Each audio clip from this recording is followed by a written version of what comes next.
Kenyans have produced some of the greatest athletes, the world beaters. And they compete, they know that winning and losing is part of the game. Ndio tunasema asiyekubali kushindwa, akishindwa ameshindwa. But let them know that they have been defeated fairly. This is all that we are talking about, that let it be a free and fair contest. We have managed to come from a very difficult situation, but through negotiations we agreed to bring the people together and a power sharing arrangement. And I want to say before this congregation here that I have worked very cooperatively and very peacefully with the Honorable Mwai Kibaki.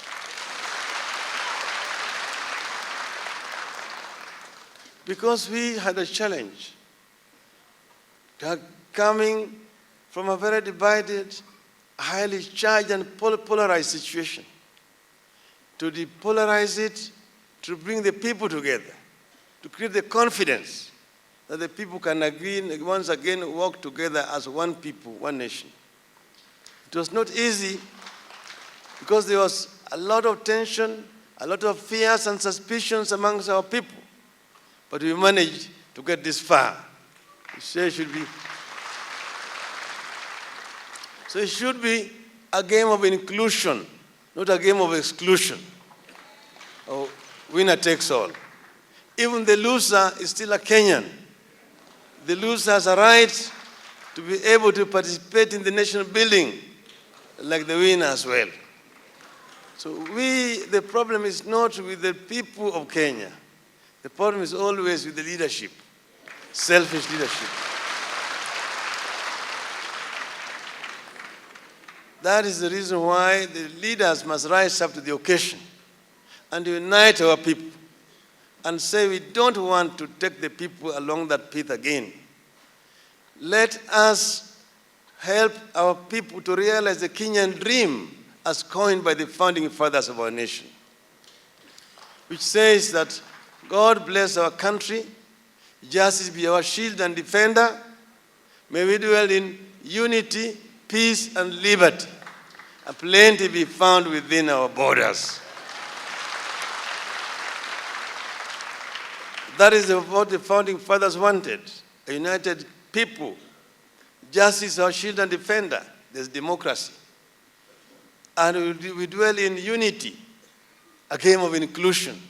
No ethnicity, and peace, a peaceful people, and liberty, people who are liberated, and then plenty be found within our borders. A working nation that is creating wealth, that there is no unemployment, that poverty is reigned in, that ignorance is not there, that every child has an equal opportunity for education. Every Kenyan who is sick gets quality Medicare. That is what the founding fathers of this nation wanted. And that is what we should swear as leaders to deliver to our people. This marks now, ladies and gentlemen, it is now my honor and pleasure to invite His Excellency the President to come and address this gathering and officially launch this conference. Your Excellency.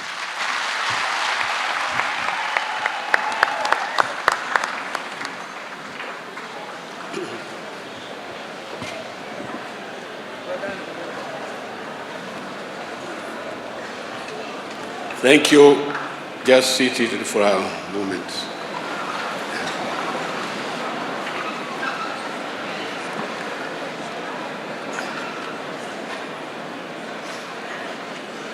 Thank you very much. Ladies and gentlemen, we have met on a very, very good occasion because we are talking about a peaceful election. And I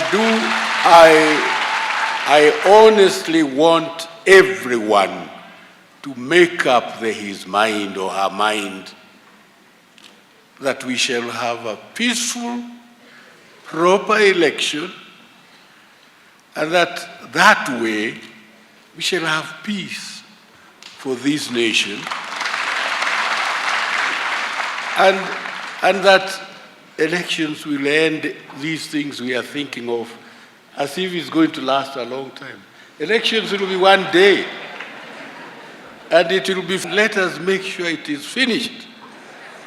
It's only ourselves who can do it. And every one of us must make up his mind. We want a peaceful, fair, and proper election, and then we should all accept it, so that there is no way you are going to have a chance to rule by force.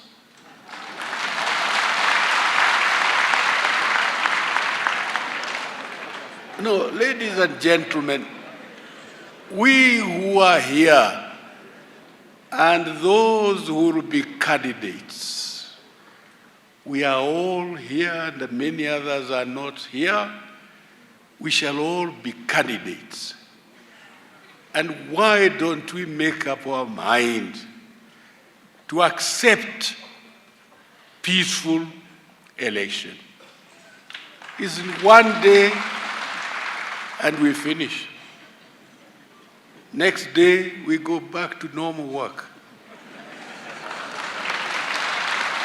Ladies, seriously, the more you think about it, the more you'll make up your mind. That is what we need as a nation. And the point, my own point of view, having been now in so many elections and so many other things, and having gone through all those elections, I know for sure that this time Kenyans will make up their mind to have a peaceful election and to build the Kenya. We can see what we are going to build, but surely there is nobody who is so blind he does not see what we are building.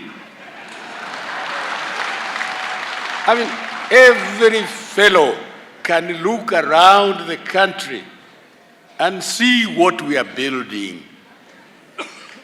Then ask yourself, why does that election, why is it presumed it's going to be so important that it is the one thing, it must spoil all this what we are building? We must not accept that. We must accept the normal thing that we are in a peaceful country. We want a peaceful election, and that election will end up peacefully, and it will be finished. And that we shall go on building what we are building now, and we can see what we are building. We can see it. You know, at that time when we had an election last time, I was thinking about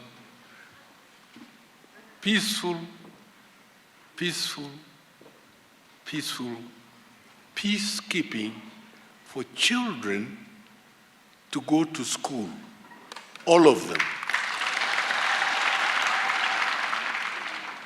And any one of you who has thought of children, that you have children in this nation who were being left out of school and could not go to a school and were going to be without education, and then you had to make up your mind. Let us have peace. Let us educate every one of the children, and whoever is going to lead, he will lead, and God will bless him. I'm quite sure. I have no doubt whatsoever that this is where we are headed to. And I'm sure the way we are going right now, we are going to head that way. And I want to plead to every one of you, not just the candidates. No, it's not just the candidates. It is you, the competitors. You are the people who create the atmosphere in which peace is not honored, in which people do not want peace.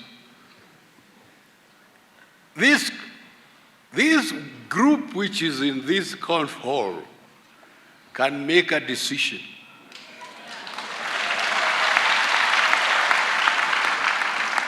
We can make a decision. We shall have a peaceful election. And that peaceful election will be one day on the 4th, and that we will finish, and we shall go back to building the nation. And that we shall bring up our own children in that surrounding. I'm quite sure that is the way we shall succeed. And I'm sure that is the way we want, this is the way we want to do.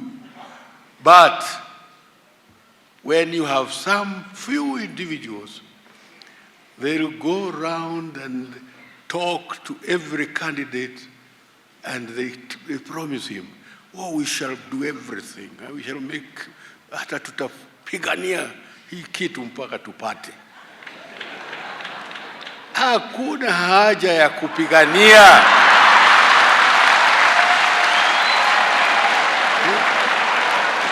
Unampigania nini?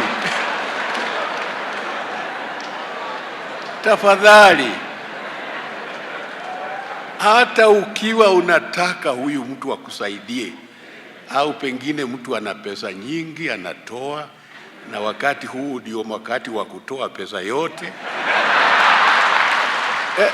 It is true. I mean, hata ikiwa wewe unataka hiyo pesa, wewe kubali tu, persuade him.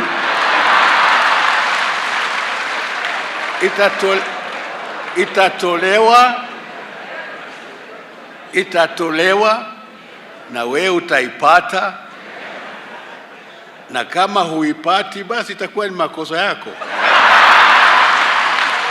Kweli?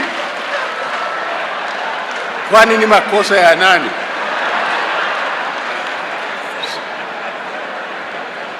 Manake mimi no, ladies and gentlemen, mambo haya inahitaji kuzungumzwa wazi. Hakuna haja ya watu kuogopa. Hata unakwenda kumuona huyo, unakwenda kaone fulani usiku, unataka fulani mchana. You know, it's not right. Please let us do it whichever way you want to do it, but by all means allow everybody to vote according to his own mind, to make up his mind. I am pleased that all of you have made up your mind that all children will get a bit of education. And I hope they will all get a good education. I hope we shall get all of them to go through primary and go ahead beyond that. It will be wonderful. But I really hope that we shall keep up with whatever else we decide. For the same.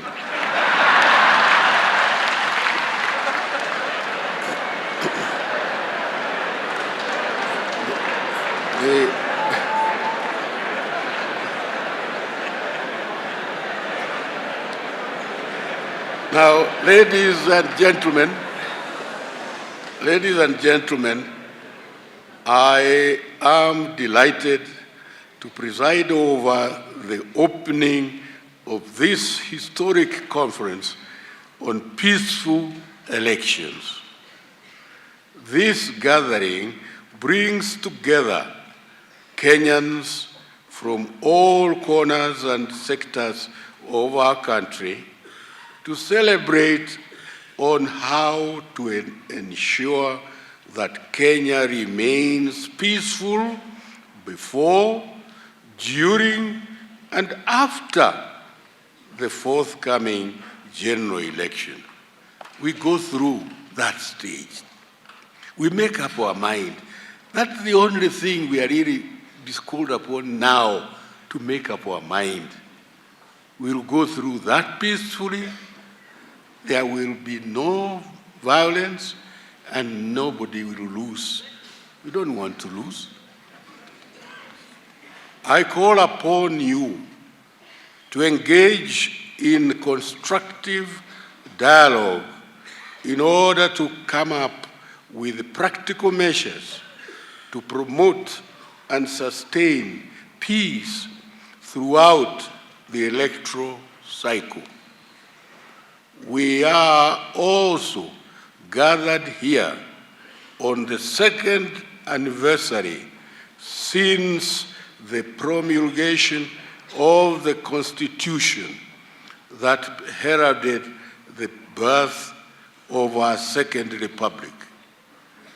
It is therefore fitting that on an occasion like this, we reflect on the journey we have traveled, the milestones we have achieved, and look back on the lessons learned in the 2 years period. First, I wish to thank all the Kenyan people who overwhelmingly voted to adopt the Constitution. I thank you. We have a great Constitution. And those of you that have not read this Constitution, please get a copy and ask for us to give you copies if you don't have, so that you can read it. If you haven't read it, it is terrible to miss it. I also commend all the government agencies, institutions, and individuals who have worked tirelessly to ensure that we implement the Constitution. I commend members of Parliament for rising to the occasion and passing the necessary legislation to anchor our Constitution.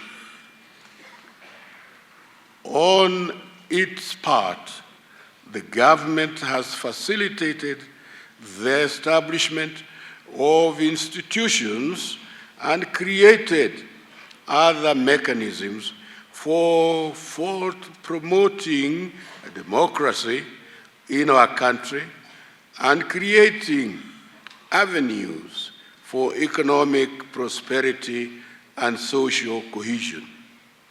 Amongst the measures we have taken is the creation of several specialized commissions. These include the Truth, Justice and Reconciliation Commission, the National Cohesion and Integration Commission, and the Commission on Administrative Justice. These commissions have helped to bring matters of peace, justice, national reconciliation, and integration at the center of our national discourse. In addition, The Independent Electoral and Boundaries Commission is now fully operational. This commission holds an important place in our electoral process, as it is the body that will plan and manage the forthcoming elections. The government fully supports the work of the IEBC and will ensure that the Commission has the necessary resources it needs to conduct a free and fair elections. Similarly, I am pleased that the judiciary has begun putting in place mechanisms to deal with electoral offenses and disputes. An impartial, fair, and efficient judiciary is a key component for peace, stability in any country. Indeed, a fair and expeditious hearing in the event of an election dispute is a key pillar of any democratic process. Additionally, police reforms are underway, and the government is in the process of recruiting additional police officers to maintain law and order. It is, however, important for all of us to realize that while the police have the responsibility of ensuring security during this electioneering period, all citizens have the primary responsibility of maintaining peace. We have that responsibility because that is the only reason why we can have a developed society. Ladies and gentlemen, as we approach the elections, the government will use the education sector as an important avenue for the promotion of a culture of peace amongst Kenyans. As we appreciate schools, colleges, and universities as suitable forums where personal and national identities, values, ideas, and ideologies are formed. Through the Ministry of Education, the government initiated the Peace Education Program. The program strives to enable people to take personal responsibility for promoting peace by adopting non-violent means of resolving conflicts. The peace campaign that will use a peace torch to symbolize unity of all Kenyans through a relativity to another. The peace torch will spread the message of peace, respect, friendship, and unity. The theme of the campaign is education for peace, making the voice of young Kenyans heard.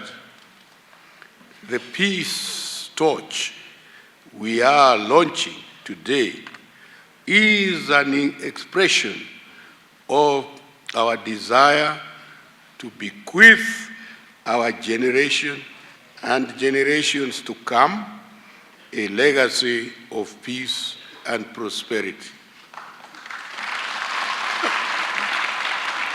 So, ladies and gentlemen, as the government does its part, I call upon political leaders and their supporters to play a leading role in facilitating the conduct of free, fair, and peaceful elections. I encourage you to preach peace and to conduct yourselves in a manner that promotes unity in our beloved country. Let us remember that Kenya is one indivisible nation. We must jealously guard against forces that will seek to divide us along clan, ethnic, regional, or religious lines. It is therefore disheartening that in the last few weeks, several Kenyans have lost their lives in intercommunal skirmishes. While the government does not part to maintain law and order, while the government does its part to maintain law and order, as leaders we must speak to our people at the grassroots on the need for peaceful coexistence.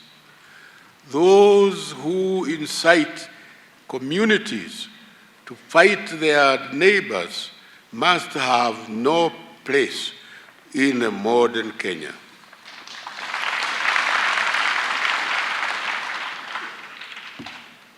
There is enough room for all Kenyans to live together peacefully. As we devolve responsibility to the 47 counties, this message must be reinforced among all Kenyans. Let us guard against reckless utterances and actions that compromise the keeping of peace. In this regard, I appeal to the media to be responsible and impartial in their reporting, since the country is looking up to them for information on important national issues regarding the election. I call for accurate, objective, and balanced reporting by our media houses, but before, during, and after the general election. The media fraternity must see themselves as partners in the creation of the prosperous and peaceful Kenya that we aspire to build. Finally, I urge all Kenyans to be peaceful and respect the rule of law as we approach these historic elections. A peaceful and just election and smooth transition will send out a clear message that Kenya is the democratic and economic beacon of our region. Let us all play our individual roles in that realization.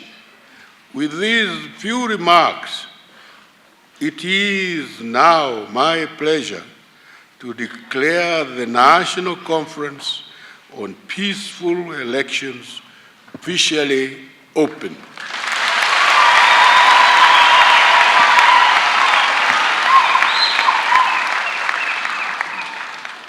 And nobody must create pension, too much trouble because of the money.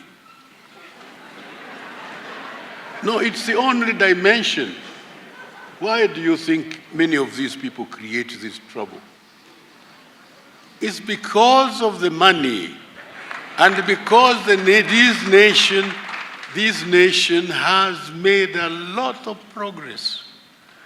This nation has big amount of money, and this nation has very big amount of money, I'm assuring you.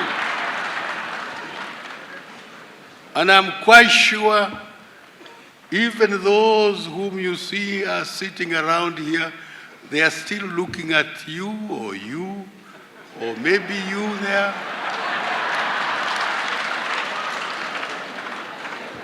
And imagining what it is you need so that you may talk well about him. That's all. Yeah. Now, if a friend wants you to talk well about him, please do so. But tell him, the most important thing I want to talk about you is that we shall all maintain peace, but everything else, tell him the best way to preach to Kenyans is to preach peaceful elections. That's all. Thank you very much indeed. Asante sana.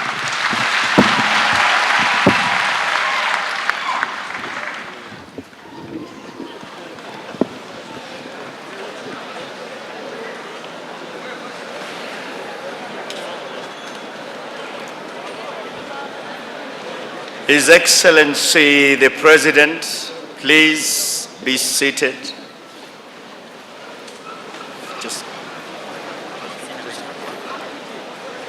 His Excellency the President, tafadhali. The one for Central Region, Mr. Michael Karoki, followed by the one from Low Eastern Region by Joseph Mutisia.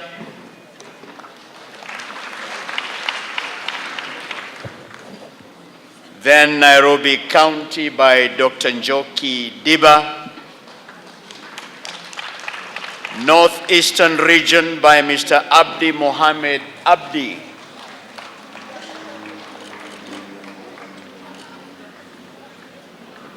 The one for Nyanza Region by Mr. William Olo Janale.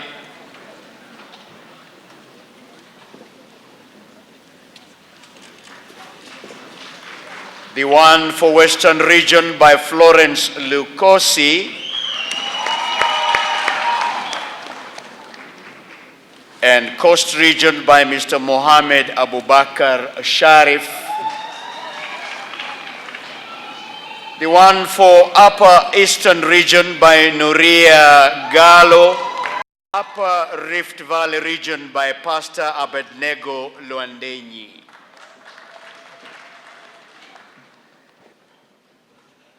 We will now please be seated, and then we listen to a poem, a poem presentation which is pertinent to the launch of the torch.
wakati mwingi unaweza kupelekwa katika kila sehemu ya nchi yetu